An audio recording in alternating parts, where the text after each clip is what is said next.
Assalamualaikum warahmatullahi wabarakatuh. Kawan-kawan semua, jom kita dengar tazkirah. Bab majaa fi la'til asabi' ba'da al-akl. Itu bab yang datang pada menyatakan hadis yang membicarakan jilat jari kemudian daripada makan. Ini benda simple-simple aja.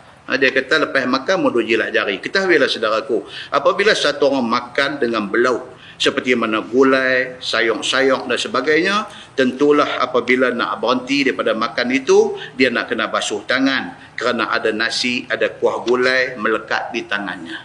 Maka pada hukum syarak kita, dia suruh kita jilat apa yang melekat di tangan kita itu. Entahkan makanan yang melekat di tangan itu ada barakah. Di antara benda yang Allah tinggal barakah ni dekat mana? Dekat sisa makanan kita. Kita makan nasi, dalam berapa biji nasi yang menjadi sisa di pinggan kita makan tu, kita tak tahu tu biji yang mana tu yang ada keberkatan. Kita tak tahu. Kan tuan-tuan biasa tengok orang makan kadang-kadang, Masya Allah kan. Dia makan, sakit dia basuh tangan, nasi jatuh bro dalam pinggan. Kalau bilanglah butir nasi yang jatuh yang dia nak pergi buang tu, kalaulah dalam 50 butir nasi itu ada sebutir yang Allah janjikan keberkatan, dia buang keberkatan itu.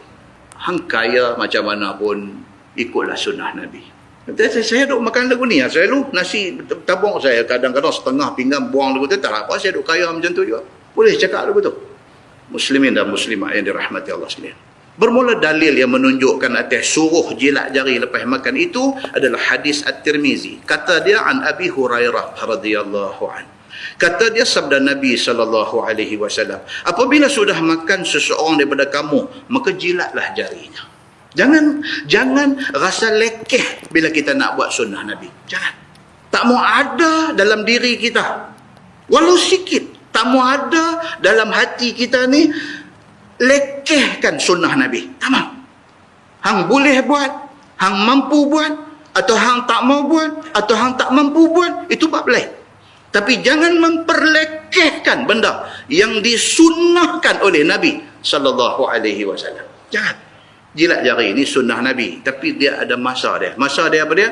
Bila selesai makan. Kita makan satu talam misalnya 4 orang, kita selesai 3 lagi pun semua dah selesai, dah licin, dah elok dah, jilat jari, basuh. Jangan tengah duk makan baru 2-3 kali suap, kecap duk jilat. Jangan. Itu pengotok nama dia. Sunnah tapi nak kena praktikkan, kena pada tempat dia. Okey? Kan hadis Nabi kata, laula an asyqa ala ummati la amartuhum bisiwak inda kulli salah. Kalau aku tak bermaksud untuk nak beratkan, untuk nak menyusahkan umat aku, Nabi kata aku akan perintahkan tiap-tiap kali nak semayang suruh gosok gigi. Itu sunnah Nabi. Tapi mengamalkan sunnah itu bagi kena. Dia pergi faham hadis tu inda kulli salah. Ketika nak semayang, maksudnya ni masa nak takbir tu, masa tu baru sugi. Dia pergi faham lagu tu. Tak apa lagi lah, dia pergi dia lah. Ambil sorok-sorok sikit, gonyong-gonyong sikit. Dekat nak takbir ni, ambil gonyong-gonyong cantik dah. Lempar atas jadah pula. Ya Allah. Nak buat sunnah tu elok dah, tapi dia bagi punah. Lempar pula, golek mai kat kawan sebelah pula. Tempat kawan ni nak sujud pula. Kayu tu bagus, mai lentang.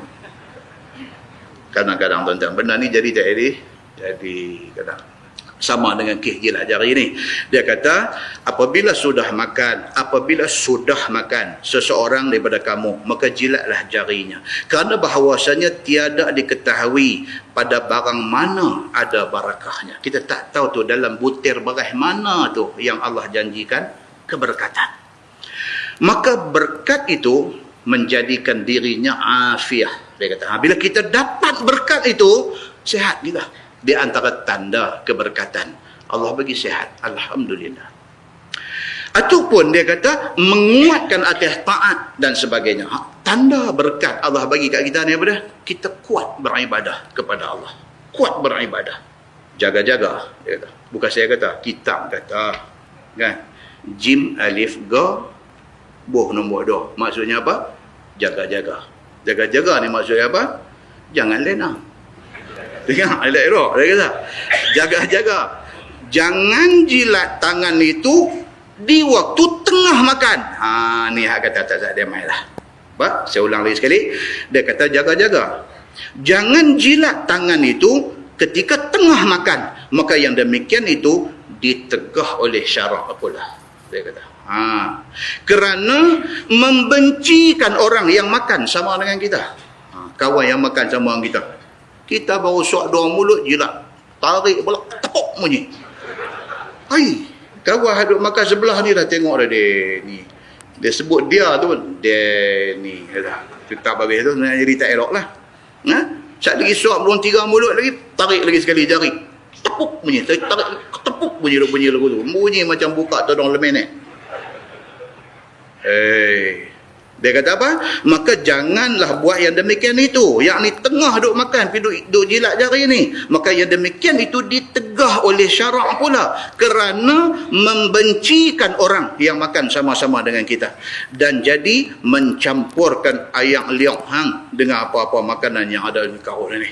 Abang macam ni kau dah. Dia kata kau tarik tu dengan ayam liok dah. Allah, dah lah dia kaki okok daun. Dia pergi duk buat cepat-cepat lagu tu. Kita pakai bangkit basuh tangan payah dia ni kata. Mak terus lain kali aku tak makan dah dengan diri ni. Itu pengotong. Dia niat nak mengamalkan sunnah. Tapi dia buat cara tak kena. Nampak? So dia bagi tahu di sini. Dia kata dan itu menyebabkan bercampur ayam liok kamu. Dengan apa makanan yang ada di depan kamu. Cepat. Tu dia pergi cekak ayam asam pula ambil orang. Mana talam tu bagi kat dia seorang.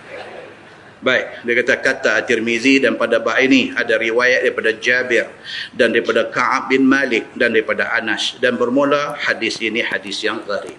Dia kata, masalah menjilat jari kemudian daripada makan, kata Imam Nawawi rahimahullahu taala dalam syarah Muslim. Setengah daripada segala sunnah makan itu ialah menjilat jari selepas makan. Dia ulang lagi sekali. Bila masa nak jilat jari sebelum basuh ni bila? Selepas makan. Kerana memelihara atas barakah makanan itu. Dan juga kerana nak membersihkan baginya daripada makanan itu. Dan kata Az-Zubaidi di dalam syarah Ihya, dan ini satu adab yang sangat baik. Dia kata, ini satu benda baik. Dan satu sunnah yang elok untuk diamalkan. Kerana memberitahu tidak buruk pada makan. Buruk pada makan ni macam mana tuan-tuan? Makan 2 mulut pergi buang nasi. Itu buruk. Kita tak mensyukuri nikmat Allah bagi kat kita. Tadi saya sebelum mai tadi ada sahabat teks masuk dalam WhatsApp group geng College Islam saya dulu. Pabuh dalam tu depa kata nak salah seorang daripada kawan kami lah dulu hak duk mengaji di College Islam ni budak Terengganu. Dia meninggal 2014. Ni sahabat kami ni meninggal. Anak 6 orang kot. Besar sekali umur 23. Second duk ada di USM perempuan. Third duk buat form 6 perempuan. Yang keempat, kelima, sekolah rendah ke apa ke. Okay? Minggu lepas, mak pula mati. Nanti tengok Tuhan dia nak bagi satu-satu ujian kat kita kadang-kadang. Ya Allah. Tu yang duk minta tu. Ya Allah, janganlah uji kami ni dengan yang kita tak tertanggung. Pak ada, mak ada, anak-anak okey. Pak mati 2014. Dan lagi setahun mak ada, mak baru meninggal. Anak tiba-tiba jadi tak ada siapa. So dalam masa setahun ni abang yang umur 23 pun berhenti mengaji. Mengaji universiti mana ke berhenti gitu ya. Pasal dia rumah kelang kabut. Makan tak ada, adik-adik tak ada orang jaga apa semua. Dia sacrifice, dia korban diri dia. Balik main jaga adik-adik. Dengan kelulusan tak ada, berapa duit dia dah boleh dapat sebulan. Hari ni tuan-tuan, anak tuan-tuan pergi mengaji universiti sampai ada master's degree. Tak ada kerja. Yang buat pasal? Tengok bidang apa dia ambil. Kalau bidang yang dia boleh pergi generate income tak apa. Dia pergi ambil bidang yang tak boleh nak generate income ni. Yang semata-mata mengharapkan makan gaji ni. Aduh. Duk bawa master degree ni. Bawa macam orang bawa tepung minta sedekah. Tak ada kerja. Hak duk ada kerja dah baru ni. Mereka keluar satu ni. Duk hantar main syarikat oil and gas. Nak buang orang ni dalam masa yang terdekat ni. Mereka divide dua. Satu oil and gas international. Satu oil and gas yang local company. Semua nak buang orang. Sebab ekonomi. Dengan harga minyak dunia merudum jatuh. Dengan factory-factory kelang-kelang hak duk ada ni. Duk minimize mereka punya production. Kalau dulu orang kerja private sector ni boleh jalan buka dada, buka kancing baju. Pasal apa? Dia dengan first degree engineering, dia boleh earn. Dia boleh dapat sampai belas-belas ribu sebulan. Hari ni dia pergi kerja di private sector, orang bagi gaji 1,500. Baik pula kerja kerajaan. Masalahnya nak kerja kerajaan tak ada kosong. Dia duk keluar kata ni ada pun minta tak nak dapat. Tuan-tuan ada anak, tuan-tuan tahulah penyakit ni. Ni hak duk kerja dah, hak duk kerja MAS, Malaysian Airlines System, total sekali buang, ribu orang buang. Tuan-tuan, bini tak kerja, dia seorang kerja. Tiba-tiba dia dibuang kerja. Dengan diberi pampasan sekian banyak duit, dan tak ada income bulanan dah. Itulah seketui dapat.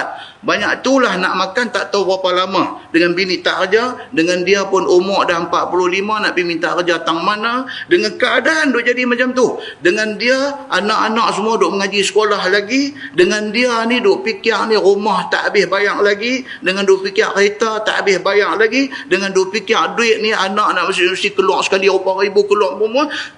Bukit nak dia dapat masa kena buang kerja itu total jadi pengsu kecil, total anak tak ada apa. Apa nak jadi ni? Kalau seorang tak apa, kalau 10 orang tak apa, kalau 100 orang tak apa, tapi kalau dah sampai beribu orang pergi jadi macam ni, apa akan jadi tuan-tuan? Gerai goreng pisang ni sampai pisang pun tak ada lah. Dulu duk jual goreng pisang belah tempat saya di seorang perai, nupi ambil pisang ni dibaling, disik, pergi ambil pisang. Pi baru ni singgah kata, Ustaz, Allah, dia kata pisang tak ada Ustaz. Kata, selama ni hang duk pergi ambil di mana? Saya duk pisik, duk pergi baling Ustaz. Ada orang dia tak ada Ustaz. Semua pakai timpa habis. Tak ada dah pisang pun. Tu hak duk jual goreng pisang dah berapa belas tahun dah. Ni hak baru kena berhenti dengan MAS nak pergi jual goreng pisang ni lagi. Duk buat nasi lemak jual tepi jalan ni. Keluar tajuk apa kita ni? Cerita pasal makan duk membaziang tadi ni. Nak abang kata membaziang ni jangan tuan-tuan. Pasal kita tak tahu langit bukan selalu cerah. Nak abang lagu tu. Dalam pada duk kerja, duk pendapatan, duk dapat elok-elok. Tak tahu kena berhenti kerja. Sekaligus dengan tu tuan-tuan, dia nanti mai apa? Dia nanti mai jenayah meningkat. Pasal apa? Pasal dia otak dia fikir ni dah tak boleh fikir dah. Dah tak boleh fikir dah. Duit nak dia dapat masa kena buang kerja itu, dia pergi boh dalam buat menyaga, lingkup duit tu. Duit tu yang kalau dia tak buat menyaga, dia boleh makan pelan-pelan, boleh tahan 3 tahun. Dia pergi kejam masuk dalam satu menyaga apakah, sebulan habis duit tu. Menyaga lingkup, duit habis. Anak nak pergi sekolah, anak nak duit. Rumah nak kena bayar, kereta nak kena bayar. Otak dia tak boleh fikir, lelai dia nampak kereta, orang main mengaji di masjid. Dia pergi rimbuk cermin kereta, kerana satu beg kain telekong dalam kereta punya pasal. Saya tak tahu kalau start jadi ke tak. Belah kami jadilah. Nak pergi semayang masjid pun takut. Turun-turun main masjid, terpelung, cermin pecah. Pasal apa? Tak ada apa. Bini kata, Allah tadi saya tinggal beg kain telekong. Kerana kecuaian bini pergi tinggal satu beg kosong, kain telekong tu ambil pakai dah, masuk masjid tinggal beg kosong. Hamba Allah yang desperate ni, yang tak ada duit nak makan minum, nak bagi anak sekolah, tak ada duit ni, dia desperate ni, dia pergi tengok, dia nampak rupa beg dalam kereta je, dia rimbuk cermin pecah, dia nak ambil beg tu, wahai beg tu beg kain telekong kosong. Akibat daripada apa? Daripada keadaan ekonomi yang jadi macam ni. Oleh itu, dalam keadaan kita yang masih tak jadi macam tu, hargailah rezeki yang Allah bagi. Nak abang yang tu, keluar tajuk ke tak? Tak keluar tajuk. Nak abang yang tu, nak abang kata apa? Hargailah nikmat yang Allah bagi dekat kita. Sebiji beras pun sangat berharga. Kepada sahabat saya meninggal, yang isteri dia baru meninggal ni, kawan yang teks mai dalam grup tadi ni, dia kata apa? Dia kata anak-anak Allah yarham ni yang baru meninggal ni, anak-anak ni siang memang ayak sejuk saja. Malam baru makan nasi dengan toyo. Dia main tahap tu dah. Sampai tahap tak ada duit dah. Muslimin dan muslimat yang dirahmati Allah sekalian. Tak apalah, bapa dia dulu ada dalam grup, yang orang dalam grup ni masih lagi Allah bagi rezeki, boleh pakat-pakat tolong, boleh lagi. Cuma tak tahu, bila bagi tahu baru tahu, barulah pakat-pakat duk usaha nak tolong dia macam mana. Muslimin dan muslimat yang dirahmati Allah sekalian, rupa-rupanya hadis-hadis Nabi yang duk mai dekat kita ni, dia jauh ke depan. Dia nak abang kat kita kata apa? Bukan sahaja dia suruh ikut sunnah Nabi, tapi dia nak abang kata setiap benda yang Nabi sunnahkan itu pasti ada banyak kebaikan padanya. Baik. So dia kata apa? Dan kata Az-Zubaidi dalam Syarah Ihya, ini adalah satu adab yang baik. Bila habis makan, jilat-jilat jari, jangan ada sebiji nasi pun tinggal sisa di dalam pinggan. Itu adab yang sangat baik. Dan dia satu sunnah yang sangat elok. Kerana memberitahu tidak buruk pada makan.